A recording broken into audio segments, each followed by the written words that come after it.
विजय पात्र CI2 बालेश्वर जिला संपादक जितेबाला श्रमिक मैंने प्रथम श्रमदान करके ब्रिटिश पीरियड आसुले गति श्रमिक भाव खटा किए 24 घंटा किए 15 घंटा किए 20 घंटा खटाऊला से श्रमिक मैंने प्रतिवाद करने फल आईन सब या जहाँफल कि 44टा श्रम आईन होता कि श्रमिक मान सपक्ष जहाँ बल श्रमिक मैंने न्याय दाबी हासिल कर श्रमिक मैंने जो शोषण करते से सरकार पाख दाबी करते सरकार माध्यम श्रम ऑफिस माध्यम से दाबी हासिल किंतु वर्तमान मोदी सरकार आसला 2014 मसीह बर्तमान पर्यंत 15टा श्रम आईन को उच्छेद कर सारी 29टा आईन जहाँ थी बर्तमान 4टा कोड कर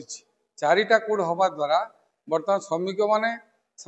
न्याय दाबी हासिल करें कि धरतु आगु गोटे श्रमिक मैंने स्ट्राइक नोटिस देते 7 दिन पूर्व दौले कि बर्तमान 90 दिन पूर्व स्ट्राइक नोटिस देवे 90 दिन पर जदि जिला प्रशासन दे गोटे निजे अनुभव कर स्ट्राइक हो पार परमिशन मिल 90 दिन पर श्रमिक मान परिस्थिति कौन थी सहित यूनियन करें ना 8 घंटा श्रम 12 घंटा कर दिगला 12 घंटा अनुसार श्रमिक तार पारिश्रमिक पाऊना सहित बर्तमान जो दरदाम बढ़ला से अनुसार श्रमिक मान मजूरी बढ़ूना तेणु आहरी बहुत कथा रही को आम प्रतिवाद करुचु ए श्रम कोड को आम कहूँ जे श्रम आईन चली चालू यदि ये श्रम कोड प्रचलित हुए आसंता मे 20 तारीख सारा भारत वर्ष में स्ट्राइक नोटिस दिखाई हड़ताल दिज्व से सब हजार हजार श्रमिक सामिल हेबे ए श्रम कोड को विरोध करेंगे।